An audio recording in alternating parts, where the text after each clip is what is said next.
Olá, amigos, sejam bem-vindos a mais um vídeo do meu canal. Eu sou o Lucas Knipe e vamos falar sobre Liam Lawson porque já começa a sair notícias de que se ele não melhorar a forma urgentemente, ele não vai durar muito tempo na Red Bull, ele não chega até o fim da temporada. Não acho que vai ser extremamente drástico de tirá-lo assim logo na terceira, quarta, quinta corrida, não acho que vai ser desse jeito, mas a situação não tá legal e eu acho que esse fim de semana na China não podia ser pior para ele, né? Porque ele classificou duas vezes em último, e por mais que ele tenha conseguido recuperar um pouquinho na sprint, ele não fez isso sem danificar o bico do carro, com algumas ultrapassagens que, assim, eu não acho que elas foram ultrapassagens brilhantes, ele forçou bastante a barra, e tem certos momentos, né, que você está muito no limite quando você força a barra, de causar um acidente, de danificar o carro, e aí você pode causar o que o Duran causou. Para sorte do Lawson, ele não fez isso, mas a verdade é que não está fácil a situação dele, ele não está pilotando bem e ele está tendo muita dificuldade com os carros. E pela primeira vez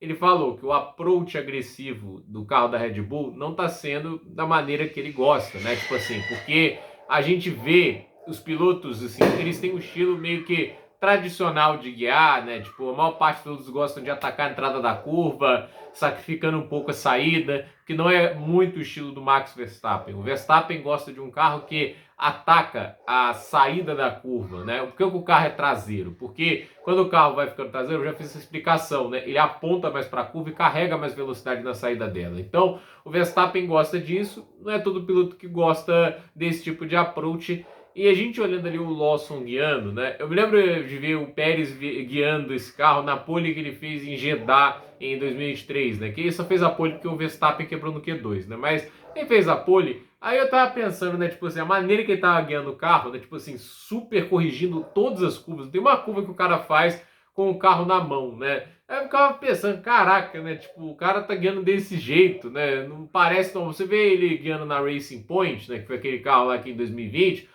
O carro na mão dele, né? Contou certinho, né? Ele guiando o carro sem tantos problemas. É aquele negócio, né? O Pérez não é que ele não lutou para se adaptar ao carro da Red Bull. Ele tentou, não conseguiu, né? Em alguns momentos ele conseguia achar a janela de operação. É por isso, né? Ganhou aquela corrida lá na Arábia Saudita, né? Tipo, se ele não tivesse achado a janela de operação, ele não teria virado um ritmo de corrida que o mantivesse na ponta, né? Então, assim, é aquele negócio, não é fácil guiar esse carro da Red Bull. Eu não acho que a culpa tem que ser jogada toda no Lawson, né? Porque as verdade é, né? Tipo, ano passado, do jeito que foi falado, parecia que a culpa era só do Pérez, mas desde 2019 a Red Bull faz um carro que só um piloto guia. Esse carro, extremamente sensível, extremamente traseiro, né? Esse carro arisco é só do Verstappen. E toda atualização é feita pro Verstappen, não é feita pro segundo piloto. O segundo piloto que se exploda. Essa é a verdade. O Helmut Marko, né? Eu acho até engraçado. Ele quase não falou do Lawson nesse fim de semana. E a verdade, ele só quer falar do Verstappen, não se importa com o segundo piloto. Isso não é algo novo, entende? Isso acontecia desde lá na época do Mark Webber, né? Que ele já tinha preferência pelo Vettel, entende? E na Red Bull, cara, o segundo piloto tá ali para cumprir tabela. Óbvio, vai ter importância em certos momentos para o Mundial de Construtores, mas no caso atual, entende? O foco é todo no Max. E eu não acho que tá errado eles focarem no Max Verstappen, né? Porque é aquele negócio, você quer dar o melhor equipamento possível para o seu melhor piloto e ele ganhou os últimos 4 títulos de pilotos. Então, assim, é difícil você falar que a Red Bull tá errando fazer isso, mas eles estão podando os segundos pilotos, né? Eu acho o Lawson um piloto extraordinário, um talento incrível. Não. Assim, a Fórmula 1 gera um mundo, assim, o mundo da Fórmula 1, né, da Fórmula 2, gera um monte de pilotos tão no mesmo nível do Lawson, entende? Tem um monte de gente lá que você fala o mesmo nível do Lawson. Eu fico pensando assim, pilotos que não foram para Fórmula 1, o Vest, o Pouchet, o Drogovic, né? Ayumu Iwasa, eu não duvido que esses caras sejam até melhores do que o Lawson. Para mim, o Drogovic, sem dúvida, é mais piloto que o Lawson, entende? E o Vest, para mim, só teve 2 temporadas na Fórmula 2, mas o Lawson nunca teve a temporada próxima da que o Vest fez lá, no ano que ele disputou o título com o Pouchet. Só não foi campeão porque a Prema fez um monte de bobagem, né? Mas, cara, o Frederic Vest eu acho um talento fora da curva? Não acho, mas o Lawson não é. Ele não fez nada na Fórmula 1 de talento fora da curva. Alguma corrida de talento fora da curva ele fez na Fórmula 1? Não fez.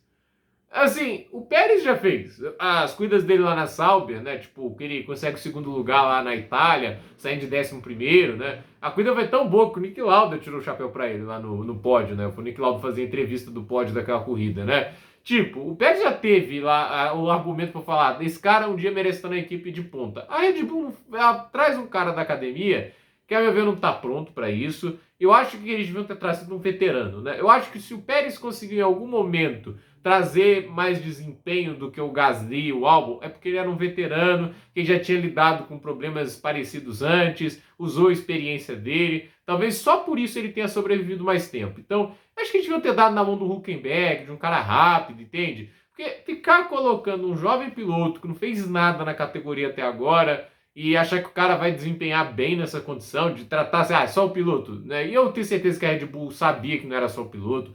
Vocês acham que eles manteram o Pérez até o final à toa, né? Porque em certo momento ele conseguiu andar próximo do Verstappen. A expectativa é que ele fizesse, pelo menos, nem que fosse durante 2/3 do campeonato, porque era aquele negócio, né? O que ele fez em 2022, a Red Bull nem pensou em trocar o cara, em nenhum momento, né? Porque estava dando conta do que eles queriam. Agora, o cara em último lugar não tem como, entende? E eles vão ficar ali queimando jovens pilotos até conseguir.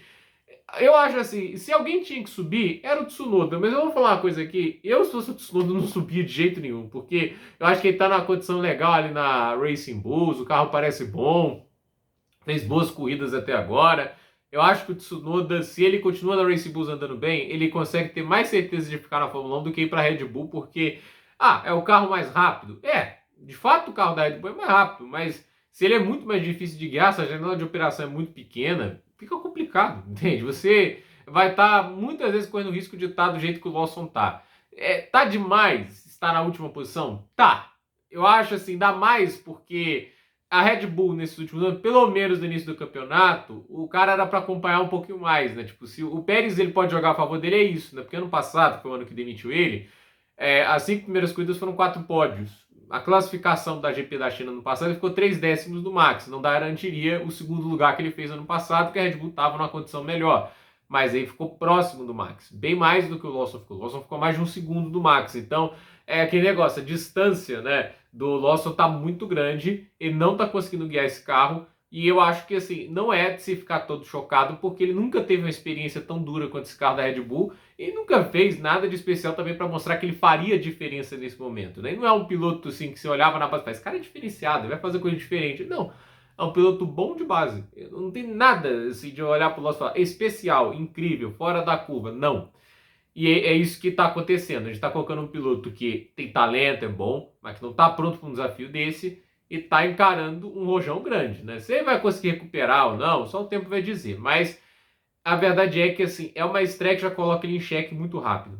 Essa é a verdade. Não tem como você ter 3 classificações, uma delas 18º, sendo que o Berman nem sequer marcou um tempo, né? Foi o caso lá da Austrália, e 2 classificações em 20º lugar na China, entende? É muito ruim. Esse é o tipo de tempo, né, que você olha e fala, cara, não dá. Não dá para você olhar para isso, aceitar e falar, não, tá, assim, tem que dar mais tempo tudo isso, porque tá demais. Para até para o padrão moedor de piloto que a Red Bull é. Então, vamos ver o que acontece. E eu vou falar aqui, se o Lawson for trocado, não é pelo Tsunoda, não acho que o Helmut Marko e o Horner vão fazer isso, eles vão correr atrás do Radiar, né? E o Radiar, inclusive, não tá andando mal até agora, mas também nada garante que vai fazer muito diferente do Lawson. Então, vamos ver o que acontece, mas a situação do Lawson na Red Bull é aquele negócio, começou tão mal, mas tão mal que já começa a ficar em xeque antes do que a gente imaginava. Então, gente, por esse vídeo é isso, dúvida nos comentários, deixe seu like, se inscreva no canal, compartilhe esse vídeo e até o próximo vídeo.